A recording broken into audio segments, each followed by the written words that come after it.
so starting this episode with finishing the Dagonoths from the previous episode. Couldn't really face doing Kings again after doing so many. But yeah, let's go and get a new task and start this episode with something brand new. So we definitely won't be doing Dags again. They are off the list for a while.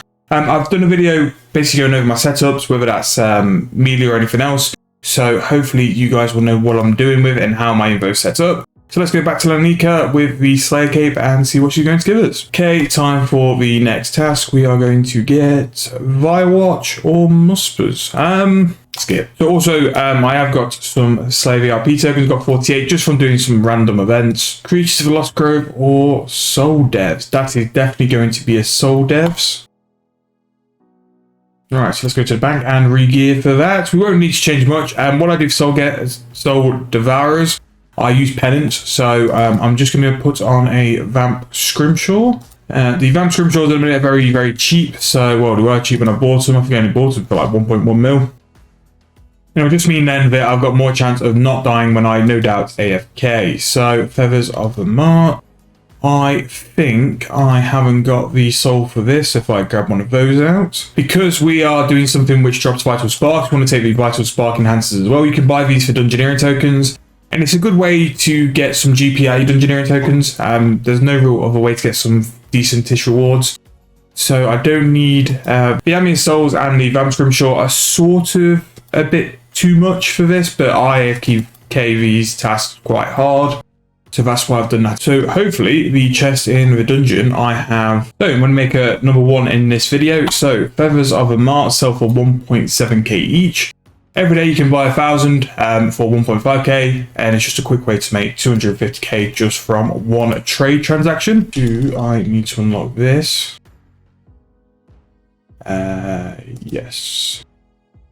Oh, so starting in chest 1.4 mil. So this spot is very, very decent for some AFK melee XP if you want to do this and make quite a bit of money alongside it as well.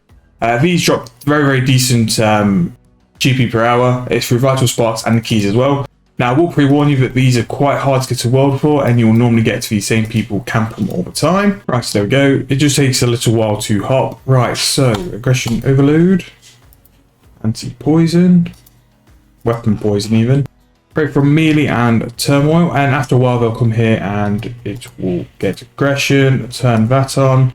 To make it more AFK, I'm going to put Penance on as well. And that's pretty much it for the task. You can AFK. As you can see by my login list, for noob accounts I just logged in. So I'm going to do some stuff on that while I just sort of sit and get some decent loot. I won't be able to see the loot apart from the keys because they will go into the chest, which automatically loots it.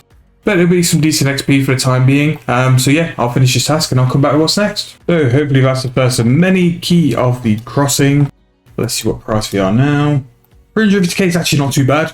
Especially if you get a couple of tasks. It's pretty nice to be fair.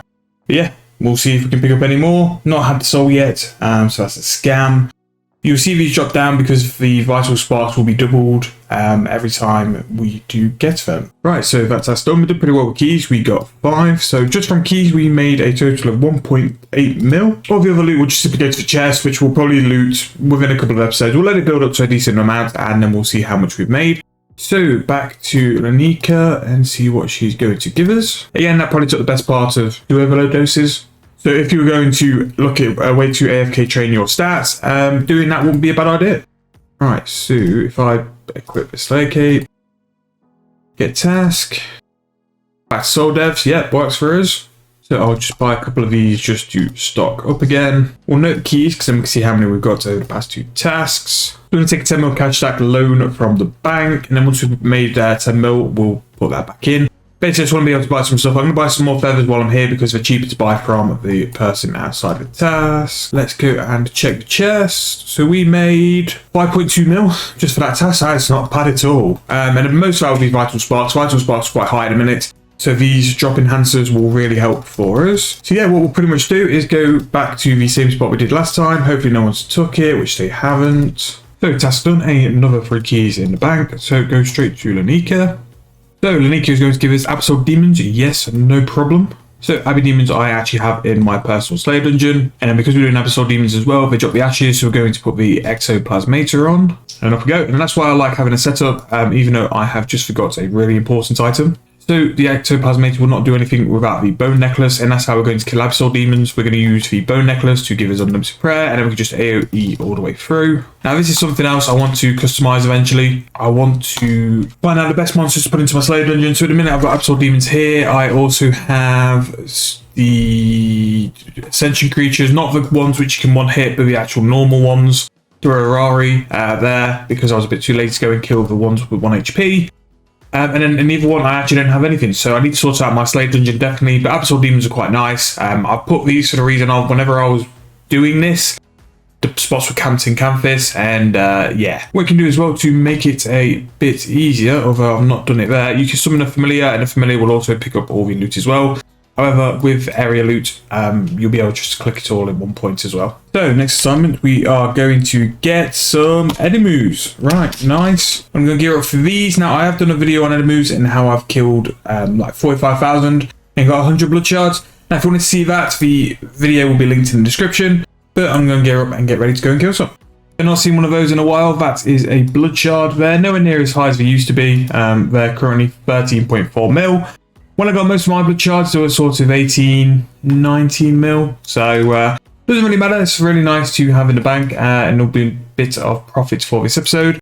In terms of eddies, I've got 40 left. So, yeah, pretty nice. See what we'll do by the end. See how much we've made. We probably had about 2 mil just in pure coin drops. And what's in the yak and in the info will add up eventually as well. So I'm going to finish this task, we'll price check, and then we'll go and get to the one. So that is the enemy task done. What I'll go and do now, I'll just go to the bank real quick. I'm basically just going to bank all the items and just show you how much enemies have made in the past. Now, it did take me an hour because I was trying to quest on the noob account and I was really inefficient, but I'll price check everything we have got. So 16 million an hour ain't too bad. Take that away, that is 2.6 million normal drops. I probably say we had about 2.5 million coins. I'm actually going to withdraw 8.5 mil, and then that is our 10 mil paid from the beginning of the episode. So we're up to 2.5 mil of just pure coins. Right, throw that into that tab. Yeah, let's get back to Lanika and see what she's going to give us next. So just got the Slay perk. I'm actually going to go for Greater Demons. I'm going to go do some Zami. Zami is AFK, and hopefully we'll get a few decent boss drops. So I'll go to war now, gear up, and we'll go and head off to Zami. So there is a nice troll drop. That is a ward, although it's 1.9 mil. Didn't realise it was that much. It used to be a couple 100k back when I last did Zami. We got to see bad stuff as well. Again, nothing really important. 62 great demons left. This has been nice in AFK. Not really done much to it, but hopefully next time I'll pick a slightly better task. I wanted to do this because I wanted to finish the log. I was going to try and my luck with the pet. That is all I'm really hoping for, to finish the krill log. There might still be a chance for it, but if not, we'll go and try and do a better paying out task. So that is the end of the Zemi task. No luck with the pet, we did get a couple of items to extend the drop log. We got Steam Battle Staff, 2 wards and a hilt. As you can see, that is my Zami log. Just need the pet, which is why I wanted to do it anyway. Yeah, so I'll just price check these items. Didn't really check anything else. One is Zamis do stack up.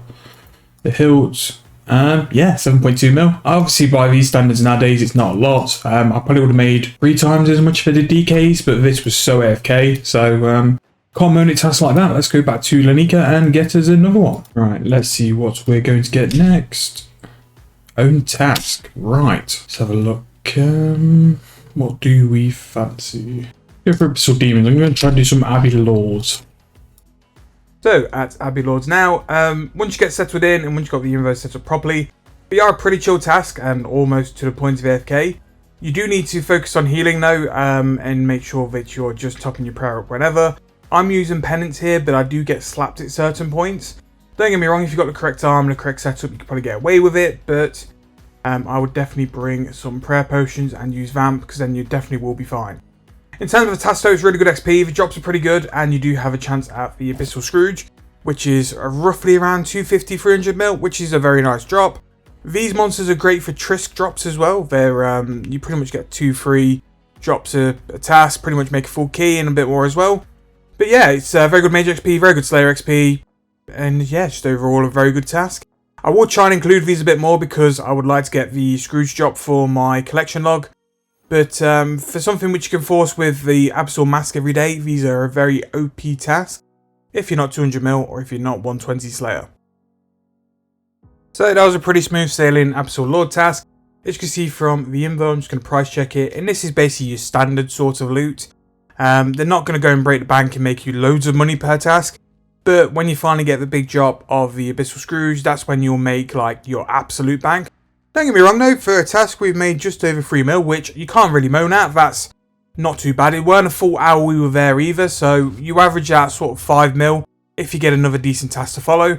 But that's definitely something I'm going to be doing more of. I might be making them my daily task rather than just normal Abyssal Demons. Normal Abbeys are good, but they're not quite going to bring in the profit which the Lords are, and it's a lot better Mage XP, which I'm trying to get to 200 mil. So that Gathering task was nice and quick. It only really takes 15 minutes to do about 100 Ganodermic Beast, and you actually can make a fair bit in that 15 minutes. If I was just to price check all these info, it will come up to a total of, I just area loot, so I'll pick up stuff sometimes not worth a lot. 1.5 mil, which is pretty consistent at Ganodermics. That's without any coins I've picked up as well. So let's get back to Lanika and see what she's going to give us next. Now, I could force another task in Ganodermics if I really wanted to, but I'm going to go and find something else for us to do. Right, Slay Cape on, get task. Let's see what we're going to get next. Edemus, yeah, go on. After all, we are trying to make some GP. So I'll go and gear up for Edemus. I did save the preset from the info earlier on, and we'll go and get cracking. So that's that Edemu task done. Nothing too eventful. We probably made the best part of like 3-4 mil on that task. And just like the others, it wasn't nothing too hectic and weren't too bad at all. So we're going to get another task, and this is going to be the last one for the episode. I hope you guys have enjoyed this. I know it's been a little bit of a while since my last like Road to Necromancy Slayer videos, but I've been mainly like jumping on the other videos which I've been doing lately. So if you have enjoyed, please make sure to like and subscribe. If you want me to keep on doing these Slayer progress videos, because I do plan on doing Slayer for my melee stats, make sure to drop me a comment or drop me a like as well. And yeah, so I'll see you guys very soon in the next video. Hope you guys have enjoyed once again. Thank you all for your support in the previous episodes, and I'll see you guys very soon in the next video.